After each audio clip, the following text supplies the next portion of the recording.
Praise Lord. നിങ്ങളെ എല്ലാവരെയും blessed മോർണിംഗിലേക്ക് യേശു ക്രിസ്തുവിൻ്റെ നാമത്തിൽ സ്വാഗതം ചെയ്യുന്നു.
അനുഗ്രഹിക്കപ്പെട്ട ഒരു പ്രഭാതം കൊണ്ട് നമ്മുടെ ജീവിതത്തിൽ അനുവദിച്ചു തന്ന വലിയവനായ ദൈവത്തെ നമുക്ക് ഒരുമിച്ച് ചേർന്ന് നന്ദി പറയാം. എത്ര പേർ പറയും ഞാൻ നിന്നതല്ല, എൻ്റെ ദൈവം നിർത്തിയതാണ്.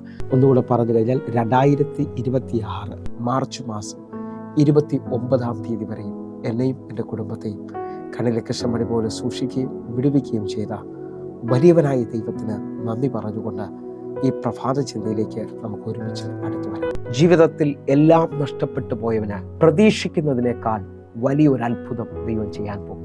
പ്രിയരെ, പ്രാരംഭവാക്യത്തിലേക്ക് 2 ശമൂവേൽ 9-ാം അധ്യായം അതിൻ്റെ 3-ാമത്തെ വാക്യം. ഞാൻ ദൈവത്തിന്റെ ദയ കാണിക്കേണ്ടതിന് ശൗലിന്റെ കുടുംബത്തിൽ ആരെങ്കിലും ഉണ്ടോ എന്ന് രാജാവ് ചോദിച്ചതിന് 2 കാലം മുടങ്ങനായിട്ട് യോനാഥന്റെ മകൻ ഉണ്ട് എന്ന് സീബ രാജാവിനോട് പറഞ്ഞു. പ്രിയരെ, ഈ പ്രഭാതത്തിൽ ദൈവം നമ്മോട് ഇടപെട്ട അനുഗ്രഹിക്കപ്പെട്ട വചനത്തിനായി നമുക്ക് ദൈവത്തിന് നന്ദി പറയാം.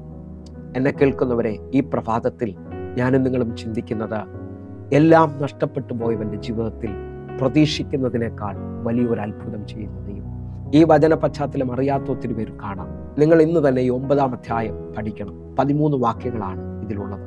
ഈ 13 വാക്യങ്ങൾ വായിക്കുന്നവന് പിടികിട്ടും അർഹിക്കുന്നതിനേക്കാൾ വലിയ ഉയർച്ച കൊണ്ടുവരുന്ന ദൈവമുണ്ടെന്ന്.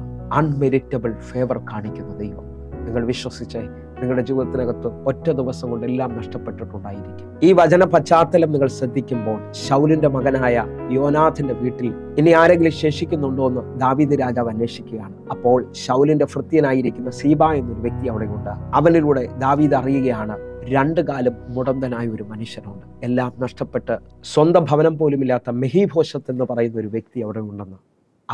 അവനെ വിളിച്ചു വരുത്തുവാൻ രാജാവ് പറയുകയാണ്. തന്റെ ഭൃത്യനായ സീബയിലൂടെ മെഹീഭോശത്തിനെ വിളിച്ചു വരുത്തുകയാണ്. അവനെ വിളിച്ചു വരുത്തി ദാവീദ് വലിയൊരു ദയവ് കാണിക്കുകയാണ് അവനോട്.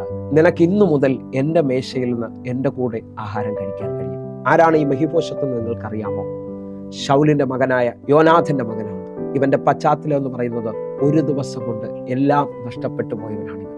നിങ്ങൾക്ക് അതിന്റെ ആഴം തിരിച്ചറിയണമെങ്കിൽ 1 ശമൂവേൽ 31-ാം അധ്യായം അതിന്റെ 6-ാമത്തെ വാക്യം. ഇങ്ങനെ ശൗലും അവന്റെ 3 പുത്രന്മാരും അവന്റെ ആയുധവാഹനും അവന്റെ ആളുകളൊക്കെയും അന്ന് ഒന്നിച്ചു മരിച്ചു. ഈ വചന പശ്ചാത്തലം നിങ്ങൾക്ക് മനസ്സിലായില്ലേ? ശൗലും അവന്റെ മക്കളും അവന്റെ ആളുകളും ഒന്നിച്ച് അന്നത്തെ ദിവസം മരിച്ചു പോവുകയാണ്. മെഹീഭോശത്തിനോട് ചോദിച്ചാൽ പറയും അവന്റെ ജീവിതത്തിൽ ഒറ്റ ദിവസം കൊണ്ട് എല്ലാം നഷ്ടപ്പെട്ടു പോയി. ഈ പ്രഭാതത്തിൽ എന്നെ കേൾക്കുന്നവരെ, നിങ്ങളുടെ ജീവിതത്തിനകത്ത് എല്ലാം നഷ്ടപ്പെട്ടവരായിട്ടാണോ നിങ്ങൾ എന്നെ കേൾക്കുന്നത്?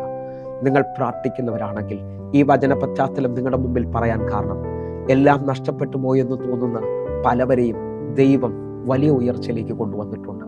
എസ്തർ രാജ്ഞിയെ നിങ്ങൾ നോക്കിയാൽ അവൾക്ക് അപ്പനും അമ്മയും നഷ്ടപ്പെട്ടു പോയവളാണ്. അവൾ എടുത്തു വളർത്തപ്പെട്ടവളാണ്. പക്ഷേ അവളെ ആ രാജ്യത്തിന്റെ രാജ്ഞിയാക്കാൻ എൻ്റെ ദൈവത്തിന് കഴിയുമെങ്കിൽ നിങ്ങളുടെ ജീവിതത്തിനകത്തും അർഹിക്കാത്തൊരു ഫേവർ വെളിപ്പെടുത്താൻ പോവുകയാണ്. വചന പശ്ചാത്തലത്തിലേക്ക് ഞാൻ മടങ്ങി വരികയാണ്. മെഹീഭോശത്ത് എങ്ങനെയാണ് 2 കാലം മുടന്തനായെന്ന് ചോദിച്ചാൽ, ഒറ്റ ദിവസം കൊണ്ട് എല്ലാം നഷ്ടപ്പെട്ടു പോകുമ്പോൾ അവന്റെ അപ്പനും അവന്റെ സഹോദരങ്ങളും അപ്പന്റെ അപ്പനും മരിച്ചു എന്ന് കേട്ട് അവന്റെ ധാത്രി അവനെ ഭയത്തോടെ എടുത്തുകൊണ്ട് ഓടുമ്പോൾ അവൻ 5 വയസ്സാണുള്ളത്. നമുക്ക് ആ വാക്യത്തിലേക്ക് വരാം. 2 ശമൂവേൽ 4-ാം അധ്യായം 4-ാമത്തെ വാക്യം. ശൗലിന്റെ മകനായ യോനാഥന് 2 കാലം മുടന്തായിട്ട് ഒരു മകനുണ്ടായിരുന്നു.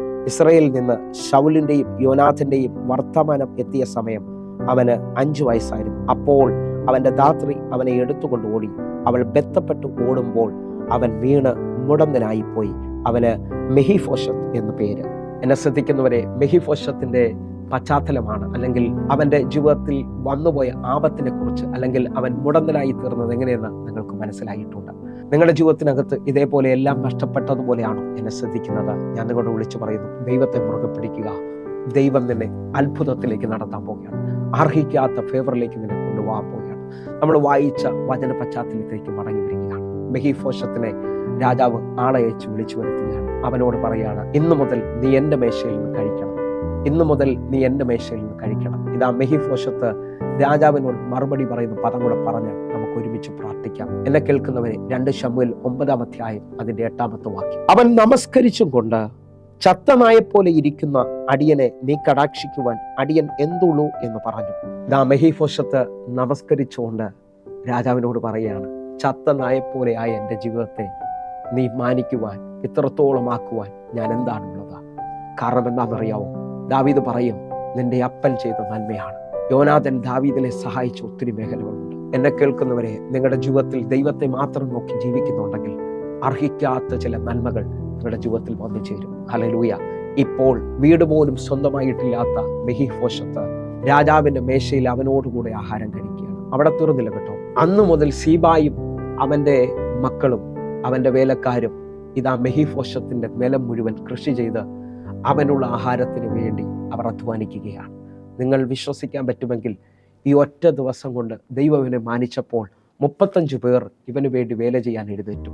നിങ്ങൾ വിശ്വസിച്ച് നിങ്ങൾ ആ ദേശത്തിൽ മാനിക്കപ്പെടാൻ പോവുകയാണ്. നിങ്ങൾ എല്ലാവരാലും ഉപേക്ഷിക്കപ്പെട്ടവരായിരിക്കും, എല്ലാവരാലും തള്ളപ്പെട്ടവരായിരിക്കും. പക്ഷേ ഇന്ന് വചനം പറയുന്നു, നിങ്ങളുടെ ജീവിതത്തിനകത്ത് ഒരു ദിവസം കൊണ്ട് എല്ലാം നഷ്ടപ്പെട്ടാലും നിങ്ങളുടെ ജീവിതത്തിൽ ദൈവം മാനിക്കുന്ന ഒരു ദിവസമുണ്ട്. നിങ്ങൾ ഒരുമിച്ച് വിശ്വസിക്കുക, ദൈവം നിശ്ചയമായി മാനിക്കും. നിങ്ങളെ രാജാക്കന്മാരോട് കൂടെ ഇരുത്താൻ എൻ്റെ ദൈവത്തിന് കഴിയും.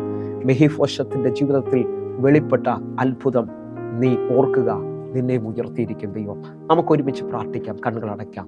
ഞങ്ങളെ സ്നേഹിക്കുന്ന ഞങ്ങളുടെ നല്ല കർത്താവേ, ഇന്ന് അർഹിക്കാത്ത ഉയർച്ച, അർഹിക്കാത്ത ഒരു അത്ഭുതം എന്നെ കാണുന്നവരുടെ മേളിൽ അങ്ങ് വെളിപ്പെടുത്തണമേ.